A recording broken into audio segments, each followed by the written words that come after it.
Olá, gente. Hoje eu disse que iria tirar um aipinzinho, tá? Para tomar um cafezinho ou comer com uma carninha. Olha quanto aipim eu consegui tirar aqui, ó, do quintal. E isso é quem planta por plantar. Só coloca lá a maniba, manaíba, não sei o nome. E vai lá e nasce aí, ó. Tá vendo aí? Não tem nada de ciência, tá? Você tem um terrenozinho aí, um quintalzinho. Bota esse negócio lá aqui, ó. Ó pra aí, que raiz enorme.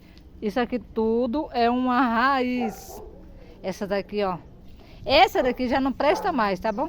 E lá no solo ainda ficou umas raízes que apodreceram, tá?